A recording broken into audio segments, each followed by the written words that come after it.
Hello, this is Jason P. Wilson Zero and X-Force, and this is my Marvel and Image comic poll list for the week of September 14th, 2011, and today is the 19th. It is a Monday. I am posting these quite late. I just want to make sure I got through reading all of them before I posted. Usually I'm a lot quicker, but there's a lot of stuff going on last week and this weekend, so I wasn't able to post it till now. But we're here, and first up here from my Marvel is The Amazing Spider-Man Spider Island Part 3. Now, at this part, you know, this far in the story arc, it's exactly what it should be. We've already had the prequel and the first two parts, and now we're basically continuing the story arc and, you know, projecting what the future issues would be. So whenever you get to part 3, 4, usually you're not going to have the best issues, because that's usually the build-up and then the conclusion. So I thought for a part 3, this was really strong. I had some questions like, you know, Mary Jane, you know, why doesn't she have any powers type thing, and there was a lot of cool stuff going on in here. So I thought it was, for part 3, it was a strong issue. It's not going to be anybody's favorite. It's definitely not, you know, a part to jump on, but really good. I enjoyed it, and the Spider Island is becoming much better than I ever thought it would be. Alright, and next up is Ultimate Spider-Man, the all-new Spider-Man Ultimate Comics. And this is issue number 1. And it was a really good first issue. I found myself really interested in the new characters. I thought it was pretty cool in the beginning of the comic when, you know, there's a lotto going on to see who's going to go into this prestigious school, and the whole time his dad's like, oh, this is a waste of time, and his mom's like praying. There's only 3 numbers to pull, and everyone's assuming he's not going to make it in, and he gets the very last one. I thought it was pretty cool. I thought it was a nice way to introduce the characters, like the parents and stuff. I thought this was a really strong issue. Now, for those of you who have not read the Ultimate Fallout, it still explains everything really nicely. I mean, you're not going to get the backstory that you would have if you read the Ultimate Comics, Ultimate Fallout, Ultimate Comics, but you know, that's just what I like. You know, you get a lot more richness to the backstory and stuff. But you can easily just jump on, obviously, right here. It's what it is. It's a number 1 issue. And this new Spider-Man, you know, I like the costume quite a bit. But I wasn't sure, you know, Peter Parker being dead, if I was going to be interested at all in a new Spider-Man. I thought it was going to be a clone. I had some other theories, but none of them ended up being true. We basically have an individual who, you know, even though he's African American and Latino, he has a lot in common with Peter Parker, which is a good thing and a bad thing. It's good because you kind of feel for him in the same way you did for Peter Parker, and I can tell they're kind of going that way with it.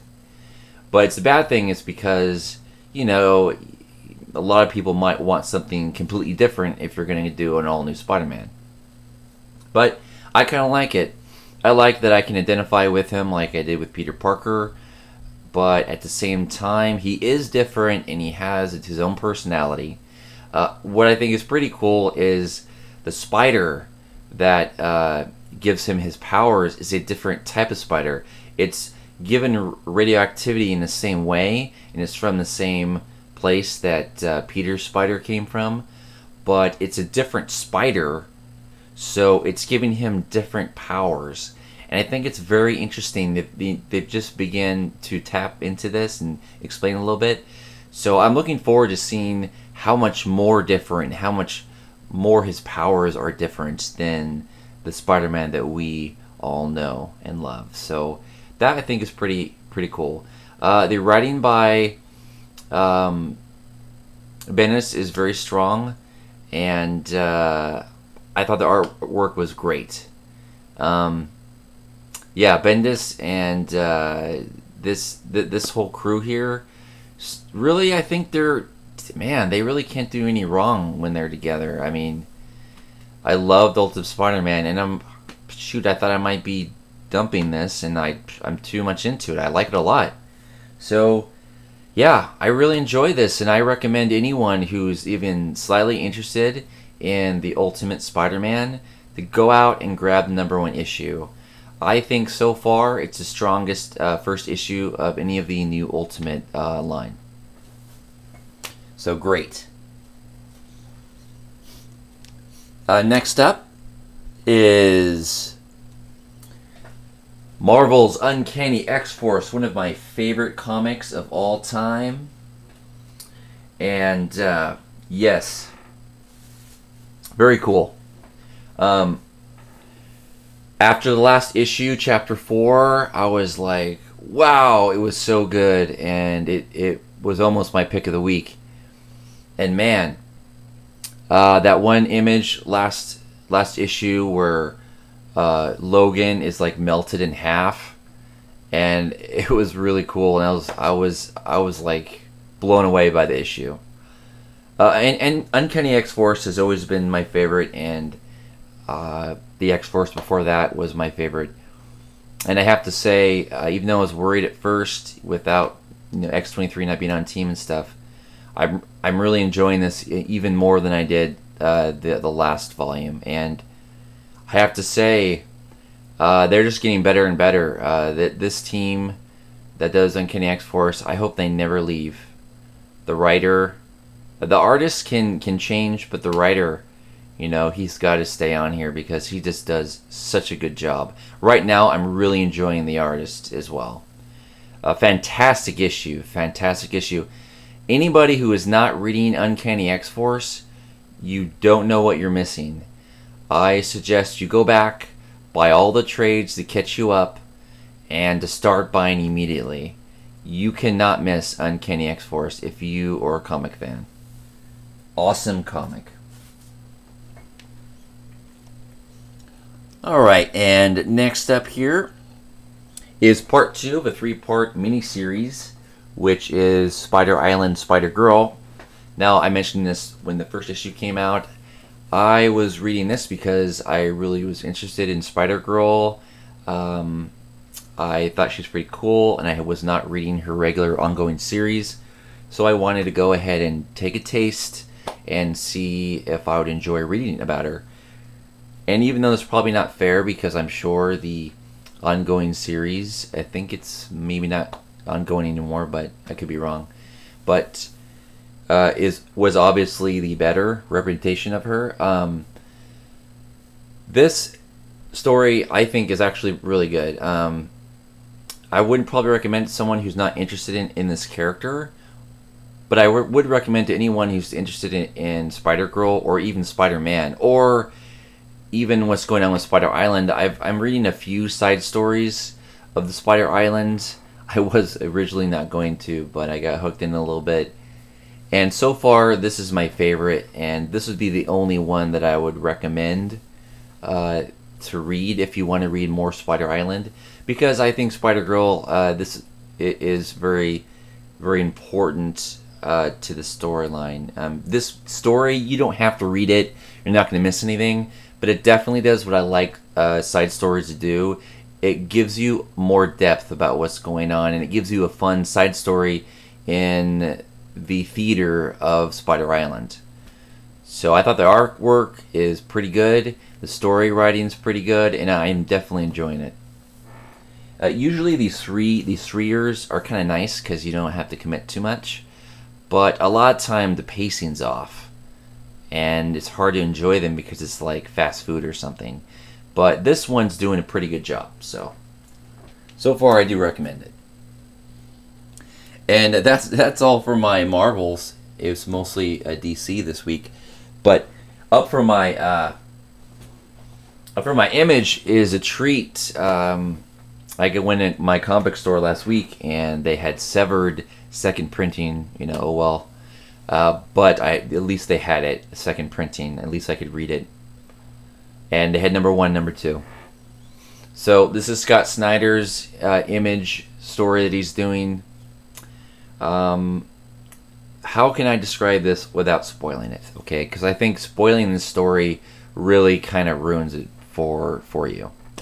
So what I will say is, it's the 1950s. I think it's 50s, maybe late 40s. I think it's 50s though, and you have the serial killer that's going around, and basically, without spoiling it, I can't tell you too much more about the plot. But I will tell you this: it is really good. Scott Snyder, I've read some of his, what I think is his best storylines. This is definitely way up there. This is definitely on the top shelf, along with Black Mirror and the other stories that he did with Detective Comics, and even maybe even slightly edgier than that I've read him before. The artwork in these issues, it really fits. I've been reviewing the Red Skull, and I would say it's like that. The Red Skull has artwork that really fits the storytelling and fits the era that the story is being told in. So Severed's the same way. The artwork fits the era really well, and it really draws you into the time period. So when I'm reading this, even though, like, you wouldn't say it's as beautiful as, let's say, Jim Lee, you wouldn't want it to be Jim Lee. You would want it to be this artist, because you're actually being sucked into the time period of the 1950s. And it's really, really eerie, really creepy. And you even have these moments where you're enjoying reading this, but then you're like, wait a minute, should I really be enjoying reading about this twisted individual? Now, there's other characters going on, and I won't say who's the main character and who's not, because that's part of the fun of it. But this creepy serial killer who, here's an example without spoiling it. The serial killer wears, like, false teeth, and he seems like this nice man. But then he reaches in and he pulls his teeth out. I mean, that's a little bit of a spoiler, in the first issue anyway. He pulls his teeth out, and then you see that he has, like, shark teeth, like razor sharp, pointy teeth.